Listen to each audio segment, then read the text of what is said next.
This video sponsored by BuyMo T-Shopping app. BuyMo T-Shopping application is one of the online shopping app now available on Play Stores and App Stores. இது எதுக்காக கொடுத்துருக்கோம் அப்படின்னு வந்து பார்த்தீங்கன்னா, இந்த BuyMo T-Shoppingல போய் நீங்கள் ஷாப்பிங் பண்ணும்போது கண்டிப்பாக பொருள் வந்து தரமானதாக நியாயமானதாக கண்டிப்பாக இருக்கும். இது வந்து நீங்கள் அமேசான் ஃப்ளிப்கார்ட்டில் ஆர்டர் பண்ணுறதை விடவும் இது வந்து விலை குறைவாக கிடைக்கும். கண்டிப்பாக கம்பேர் பண்ணி பாருங்கள், கம்மியாக கிடைக்கும். அதே மாதிரி இதோட லிங்க் வேணும்னா நான் வந்து டிஸ்கிரிப்ஷனில் கொடுத்துருக்கேன். அந்த டிஸ்கிரிப்ஷனில் போய் டச் பண்ணிங்கன்னா அந்த லிங்க்கை டச் பண்ணும்போது நீங்கள் ப்ளே ஸ்டோர் போகும். அதை வந்து டவுன்லோட் பண்ணி நீங்கள் வந்து உங்களுடைய ஆர்டரை நீங்கள் வந்து எடுத்துக்கலாம். என்ன பொருள் வாங்குறதுனாலும் வாங்கலாம். ஹோம் அப்ளையன்சஸ் வாங்குறதுனாலும் வாங்கலாம், இல்லை காய்கறி வாங்குறதுனாலும் வாங்கலாம், வீட்டுக்கு மளிகை பொருட்கள் வாங்குறதுனாலும் இந்த ஆப்பில் போய் நீங்கள் வாங்கும்போது உங்களுக்கு குறைவான விலையிலையும் தரமானதாகவும் இருக்கும். இதை தான் நம்ம எல்லாருமே விரும்புவோம். அதே நம்ம விரும்புகிற மாதிரி பொருள் வேணும்னா நீங்கள் ஒரு தடவை இந்த BuyMo ஷாப்பிங் பண்ணி பாருங்கள், உங்களுக்கு ரொம்ப ரொம்ப பிடிக்கும். லிங்க் வந்து டிஸ்கிரிப்ஷனில் இருக்குது, யூஸ் பண்ணிக்கோங்க.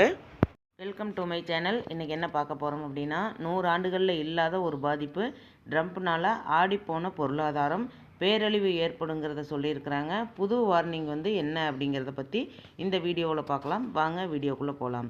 அமெரிக்க அதிபர் ட்ரம்ப் மீது வரிகள் குறித்து தினசரி ஒரு அறிவிப்பை வெளியிட்டு வருகிறார். கடந்த வாரம் வரிகளை அறிவித்த அவர் இந்த வாரம் அதை நிறுத்தி வைப்பதாக அறிவித்துள்ளார். என்னதான் ட்ரம்ப் வரிகளை நிறுத்துவதாக அறிவித்தாலும் கூட இது சர்வதேச அளவில் பாதிப்பை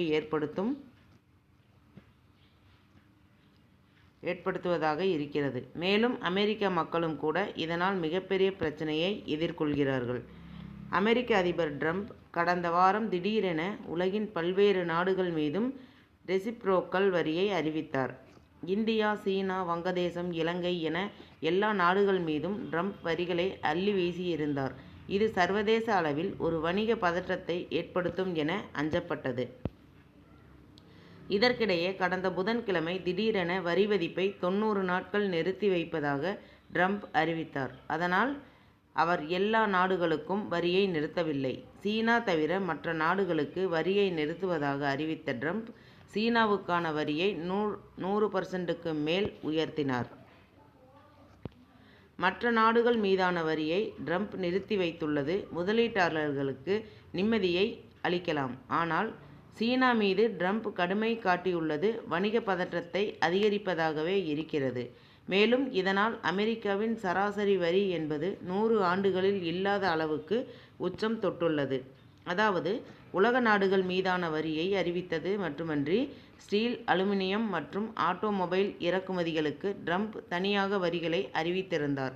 இருப்பினும் அமெரிக்க அறிவிப்பால் அந்த நாட்டின் கடன் பத்திரங்கள் அழுத்தத்தை எதிர்கொண்டது. வரலாறு காணாத அளவுக்கு கடன் பத்திரங்களை முதலீட்டாளர்கள் விற்றனர். இது பொருளாதாரத்திற்கு சிக்கலை ஏற்படுத்தலாம் என்பதாலேயே ட்ரம்ப் வரிகளை நிறுத்தி வைத்தார்.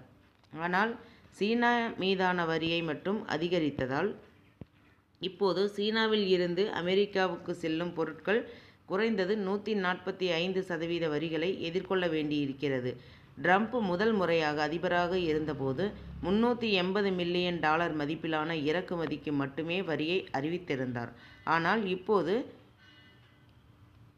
$2.4 டிரில்லியன், அதாவது அமெரிக்கா இறக்குமதிகள் சுமார் 75% இறக்குமதியை பாதிப்பதாக அமெரிக்கா வரி வல்லுநர்கள் எரிகா யார்க் கூறியுள்ளார்.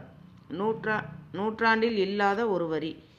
ட்ரம்பின் நடவடிக்கைகள் உலக நாடுகளை பாதிப்பது மட்டுமன்றி அமெரிக்கர்களையும் கூட கடுமையாக பாதிக்கிறது. இது குறித்து ஏல் பல்கலைக்கழக ஆராய்ச்சியாளர்கள் கூறுகையில், அமெரிக்காவில் இப்போது மக்கள் எதிர்கொள்ளும் சராசரி 27% வரியை எதிர்கொள்கிறார்கள். கடந்த 1903ஆம் ஆண்டுக்கு பிறகு அமெரிக்கர்கள் எதிர்கொள்ளும் உச்சபட்ச வரி இதுவாகும் என்றார். இந்த தகவல் உங்களுக்கு பிடிச்சிருந்தா என்னோட சேனல் சப்ஸ்கிரைப் பண்ணுங்கள், லைக் பண்ணுங்கள், ஷேர் பண்ணுங்கள் அண்ட் பெல் பட்டனை கிளிக் பண்ணி மறக்காமல் ஆளுங்கிற ஆப்ஷனை தட்டுங்க. அப்போ தான் நான் போகிற யூஸ்ஃபுல்லான வீடியோஸ் ஒவ்வொன்றும் உங்களுக்கு நோட்டிஃபிகேஷனாக வந்து சேரும். Thank you, bye bye.